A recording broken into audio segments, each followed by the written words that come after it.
Assalamualaikum warahmatullahi wabarakatuh. Sebelumnya perkenalkan nama saya Ahmad Taufikur Rahman Pinem. Saya perwakilan dari kelompok 9A. Di sini kami akan mempresentasikan tugas biofarmasetika P13 dengan judul rute pulmonari. Adapun anggota kelompoknya, pertama ada saya sendiri Ahmad Taufikur Rahman, ada Ardia Citra Pramesti, ada Gracie Versli Haloho, ada Regif Desti Sapitri, Tiara Sepia Dwi, dan Safira Najwa. Ini adalah referensi jurnal yang kami gunakan. Pertama, introduction. Resistensi antibiotik adalah tantangan yang berkembang dan ancaman kesehatan masyarakat yang utama di seluruh dunia.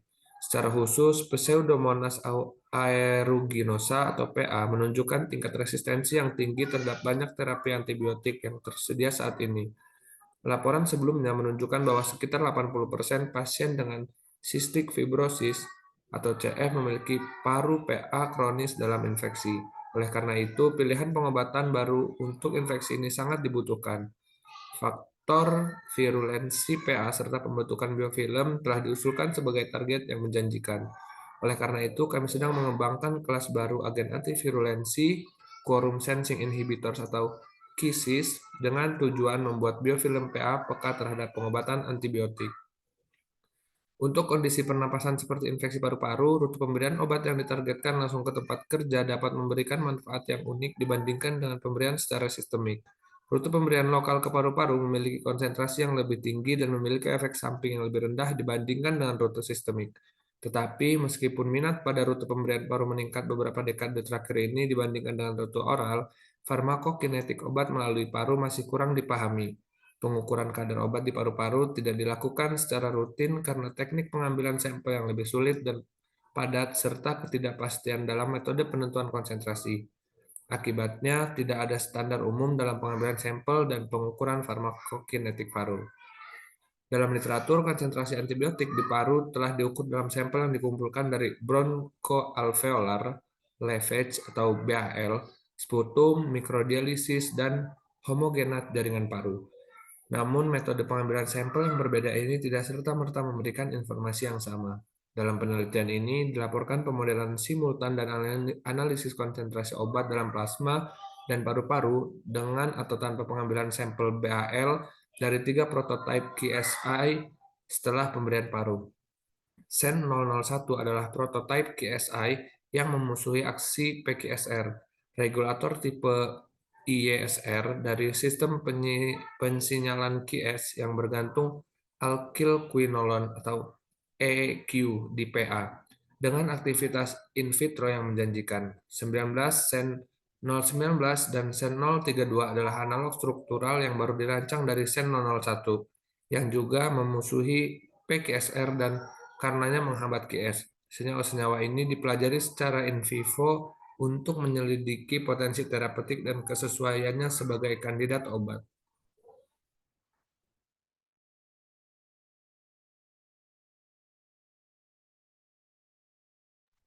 Selanjutnya yaitu metode. Yang pertama yaitu SEN 001 3 amino 7 kloro 2 nonylquinazolin 4,19 SEN 09 dan SEN 032 adalah antagonis PQSR yang dikembangkan di Universitas Nottingham. Struktur SEN 001 ditunjukkan pada gambar 1. Struktur SEN 019 dan SEN 032 tidak diungkapkan untuk tujuan perlindungan kekayaan intelektual karena senyawa tersebut menggunakan paten.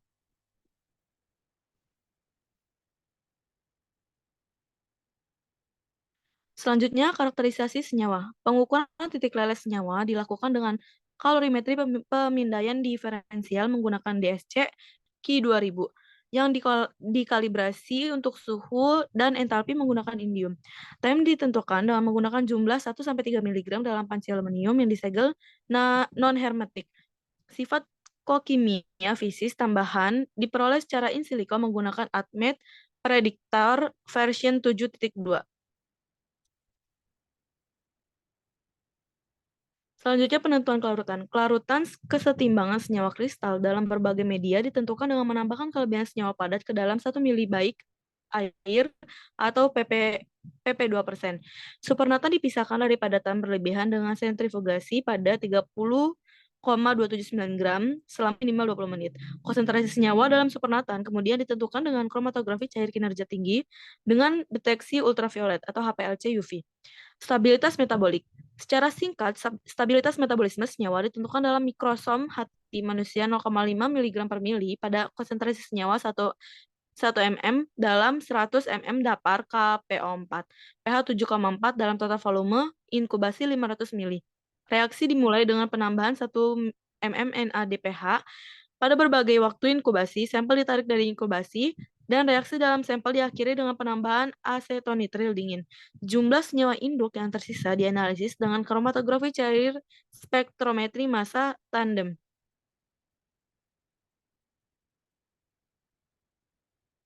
Berikut merupakan tabel 2.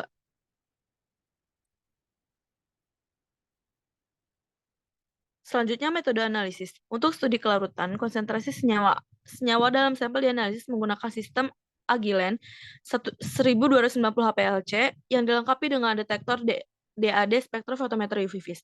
Temperatur kolom diatur ke 50 derajat Celcius dengan total runtime 4 atau 7 menit. Larutan standar disiapkan dengan melarutkan campuran senyawa dalam asetonitril dan dianalisis dengan HPLC untuk menyiapkan kurva kalibrasi. Untuk studi stabilitas metabolik, jumlah senyawa induk yang tersisa dalam sampel mikrosom dianalisis dengan LC-MS atau MS. Untuk studi PKSN 001, jumlah obat dalam sampel dikuantifikasi dengan LC-MS.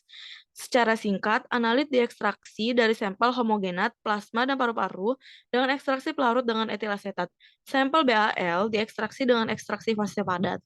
Analisis kuantitatif dilakukan menggunakan sistem Shimadzu seri 10AD VPLC bersama dengan Applied Biosystem Kit Hybrid Triple Quadruple Ion Linear Trap Mass Spectrophotometer.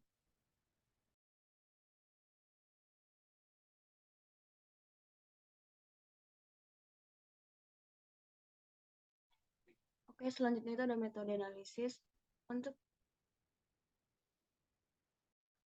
studi PKSN 001, jumlah obat dalam sampel dikuantifikasi dengan LC-MC. Sampel BAL diekstraksi dengan ekstraksi fase padat, kemudian pemisahan menggunakan kromatografi dicapai dengan menggunakan kolom Phenomenex Gemini C18 dengan fase gerak adalah asam format 0,1% dalam air dan metanol. Secara singkat, metode ini terdiri dari satu kompartemen paru sentral, tempat pengambilan sampel homogenat paru dan BAL. Satu kompartemen paru dalam untuk menggambarkan disposisi obat dalam paru-paru sebelum penyerapan sistemik. Satu kompartemen plasma pusat, tempat sampel plasma diambil, dan satu kompartemen jaringan perifer untuk menggambarkan disposisi obat setelah penyerapan sistemik. Next. Kemudian ada pengembangan model farmakokinetika. Data terlebih dahulu dianalisis dengan analisis non-kompartemen untuk mendapatkan perkiraan awal. Kemudian pengembangan model kemudian dilakukan dengan program perangkat lunak pemodelan efek campuran non-linear non-MEM 20 dengan perspik non-MEM 21 menggunakan metode estimasi bersyarat Laplacian dengan algoritma. Model dikembangkan secara independen untuk C001, C019 dan C032 untuk mendapatkan parameter disposisi kunci. Lalu ada model struktural umum yang dikembangkan dalam analisis diilustrasikan pada gambar 2. Secara singkat, model ini terdiri dari satu kompartemen paru sentral, tempat pengambilan sampel homogenat paru dan BAL. Satu kompartemen paru dalam untuk menggambarkan disposisi obat dalam paru-paru sebelum penyerapan sistemik. Kemudian satu kompartemen plasma pusat, tempat sampel plasma diambil, dan satu kompartemen jaringan perifer untuk menggambarkan disposisi obat setelah penyerapan sistemik. Next. Berikut merupakan diagram skematik model struktural umum yang dikembangkan untuk analisis. Next. Kemudian ada studi prediksi paparan obat. Pada tabel dijelaskan dosis rata-rata dalam studi PK 0,15 mg per kilogram digunakan untuk menghitung profil waktu konsentrasi yang diprediksikan untuk perbandingan paparan yang dinormalisasi dosis dan konsentrasi obat diprediksikan ketika senyawa diberikan setiap 24, 12, dan 8 jam. Next. Selanjutnya hasil dari pembahasan next. Hasil pengembangan formulasi selain itu, TP2% tidak menyebabkan toksisitas akut yang terdeteksi pada paru-paru hewan, sebagaimana didukung oleh pemeriksaan histologi sampel paru-paru terminal. Setelah pemberian paru, SEN 001, SEN 019, dan SEN 032 dengan cepat diserap dari paru-paru ke plasma. Seperti yang ditunjukkan oleh kemunculan obat yang cepat dalam plasma, segera setelah pemberian dan kurangnya fase penyerapan yang terlihat dalam profil waktu konsentrasi plasma. Setelah penyerapan dari paru-paru, konsentrasi plasma SEN 001 terus menurun selama periode pengambilan sampel. Selanjutnya stabilitas metabolik. Hasil menunjukkan bahwa stabilitas metabolik SEN 001 lebih unggul dari SEN 019 dan SEN 032. SEN 019 dan SEN 032 lebih mungkin dibersihkan secara in vivo dengan cepat setelah penyerapan sistemik sebagai hasil dari metabolisme yang luas. Seperti yang ditunjukkan oleh rasio, ekstraksi hati yang tinggi masing-masing sebesar 0,71 dan 0,94. Next.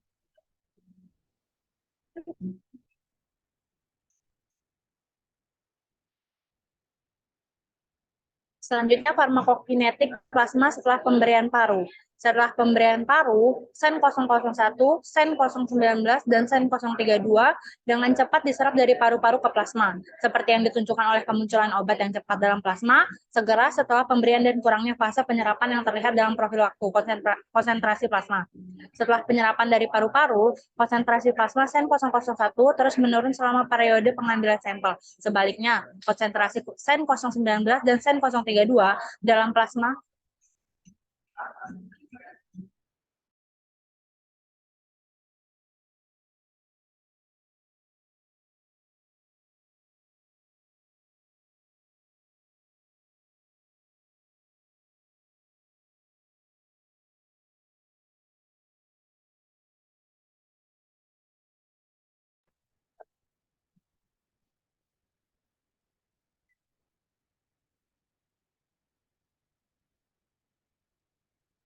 baik, selanjutkan.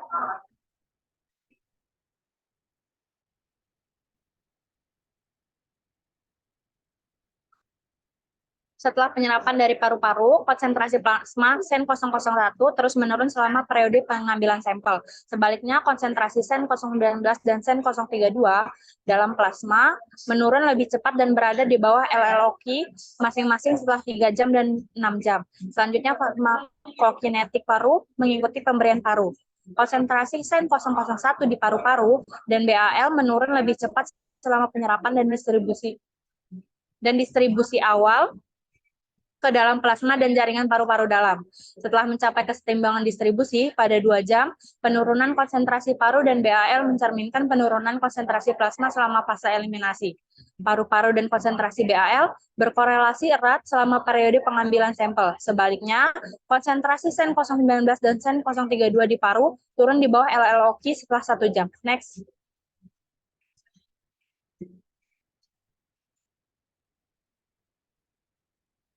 Selanjutnya permodelan farmakokinetik. Konsentrasi yang diamati dari 3 buah obat, semuanya dijelaskan dengan baik oleh model dengan kinerja prediksi yang baik, seperti yang ditunjukkan dalam VPC. Sebaiknya, model disposisi 4 kompartemen paling baik menggambarkan konsentrasi yang diamati untuk SEN 032.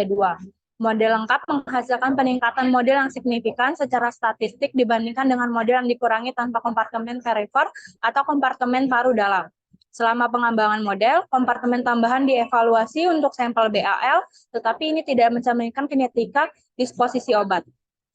Selanjutnya, paparan paru-paru dan plasma yang diprediksi mengikuti dosis yang berbeda regimen. Konsentrasi SEN 001 di paru-paru sebelum pengumpulan BAL dihitung dari model, dan perbandingan paparan yang dinormalisasi dosis dilakukan dengan menggunakan konsentrasi yang diprediksi dalam paru-paru dan plasma setelah pemberian IT dari 3 senyawa setiap 24 jam, 12 jam, dan 8 jam. Sebaliknya, SEN 019 dan SEN 032 dengan cepat dibersihkan dari paru-paru dan plasma dengan paparan minimal mengikuti diskusi regimen dosage yang berbeda. Meskipun variabilitas dalam AUC plasma berakibat variabilitas dalam clearance sentral berkisaran antara 28,6% hingga 31,6%. Variabilitas dalam AUC paru yang dihasilkan dari variabilitas yang sama dalam clearance sentral hanya berkisaran antara 1,2% hingga 5,3%. Next. Selanjutnya pembahasan mengembangkan formulasi paru yang secara efektif melarutkan senyawa menggunakan eksipien yang sebelumnya telah digunakan di paru-paru. 24-26 menjadi senyawa yang paling larut dalam air dalam seri. Sen 019 tampaknya paling sedikit berinteraksi dengan zat pelarut dan merupakan senyawa yang paling tidak larut dari 3 dalam formulasi. Namun demikian, formulasi PP 2% ini secara signifikan meningkatkan kelarutan senyawa, memungkinkan pemberian obat dalam larutan melalui rute paru. Akibatnya, disolusi obat dan pembersihan partikel dari paru-paru, misalnya pembersihan mukus siliar, tidak dipertimbangkan dalam model. Dalam studi PK pertama, Sen 001 diberikan dan konsentrasi obat dalam plasma, paru-paru, dan BAL dievaluasi. Tampak jelas bahwa obat tersebut diserap dengan cepat dari paru-paru, seperti yang ditunjukkan oleh kemunculan awalnya dalam plasma. Luas permukaan yang besar dan lapisan epitel alveolar yang sangat tipis dari paru-paru telah lama disarankan untuk memungkinkan penyerapan sistemik yang cepat. Konsentrasi Sen 001 dalam sampel paru-paru dan BAL berkorelasi erat selama seluruh periode pengambilan sampel, menunjukkan kolokasi sampel obat dari BAL dan homogenat paru-paru tanpa fase distribusi yang dapat dilihat secara kinetik. Next. Konsentrasi yang diamati dijelaskan dengan baik ketika jumlah obat di paru-paru dan BAL dipertimbangkan dalam kompartemen yang sama, dan didistribusi obat ke dalam plasma dan paru dalam bergantung pada jumlah total obat di kompartemen pusat paru. Fraksi obat yang tersisa di saluran napas kemudian dikumpulkan di BAL dari paru-paru pusat.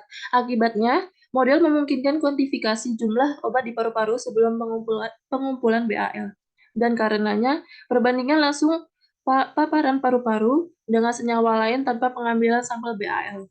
PK paru biasanya diselidiki dengan mengumpulkan homogenat paru dari hewan kecil untuk paparan paru total.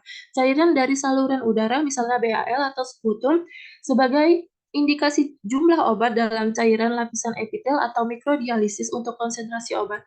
Di tempat spesifik di paru-paru, 13, 15, 16, 31, sampai 34, sementara konsentrasi paru total memberikan perkiraan paparan paru secara keseluruhan.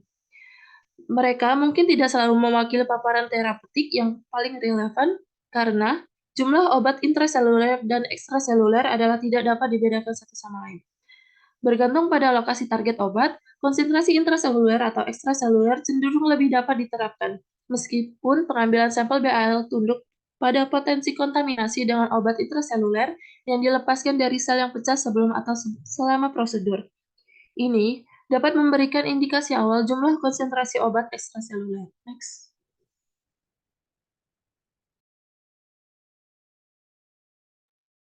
Oke, selain itu ada sen 001 yang memiliki sifat farmakokinetik yang paling menguntungkan untuk pengobatan yang ditargetkan di paru-paru dengan waktu tinggal terlama di paru-paru setelah pemberian paru, seperti yang ditunjukkan oleh pembersihan paling lambat dari paru ke plasma atau CLLP, dan kompartemen paru dalam tambahan atau VLP dalam model. Sebaliknya, estimasi CLLP sen 032 masing-masing adalah 107% dan 757% lebih tinggi daripada sen 019 dan sen 001. Tampaknya sen 001 dengan log P tertinggi didistribusikan paling luas ke dalam jaringan paru yang dalam, menghasilkan pembersihan paling lambat ke plasma dan waktu tinggal terlama di paru-paru. Sebaliknya, sen 019 dengan log P terendah tidak terdistribusi secara luas setelah melahirkan, seperti yang diilustrasikan oleh kurangnya kompartemen paru-paru dalam dan perifer dalam model, menghasilkan eliminasi obat yang cepat. Selain itu, sen 032 juga paling cepat dibersihkan setelah penyerapan sistemik, seperti yang ditunjukkan oleh central clearance atau CLC tertinggi. Kemudian, model memungkinkan perkiraan konsentrasi paru-paru sebelum pengambilan sampel BAL. Perbandingan langsung konsentrasi paru-paru antara senyawa dimungkinkan. Lalu hasilnya juga menunjukkan bahwa sen 01 akan mencapai konsentrasi lokal yang jauh lebih tinggi di paru-paru setelah pemberian paru dibandingkan dengan sen 019 dan sen 032. Bahkan setelah dosis berulang hingga setiap 8 jam, tidak memungkinkan bahwa paparan paru-paru dan plasma ke sen 019 dan sen 032 akan serupa dengan sen 001 yang diberikan setiap 24 jam. Seperti yang ditunjukkan oleh paparan yang diprediksikan jauh lebih rendah atau AUC dari profil yang disimulasikan. Next. Oleh karena itu, paparan obat diprediksikan menggunakan model dengan variabilitas dalam parameter central clearance untuk menyelidiki dampak spesifik dari pembersihan sistemik pada konsentrasi senyawa di paru-paru. Hasilnya menunjukkan bahwa pembersihan sistemik tidak mungkin menjadi faktor utama yang mempengaruhi paparan obat lokal di paru-paru. Oleh karena itu, disarankan bahwa QSI baru yang dirancang untuk pengiriman langsung ke paru-paru untuk pengobatan kondisi pernapasan yang ditargetkan idealnya memiliki waktu tinggal yang lama di paru-paru untuk paparan lokal maksimum dan kemanjuran dengan pembersihan cepat setelah penyerapan sistemik untuk mengurangi risiko efek samping sistemik yang tidak diinginkan.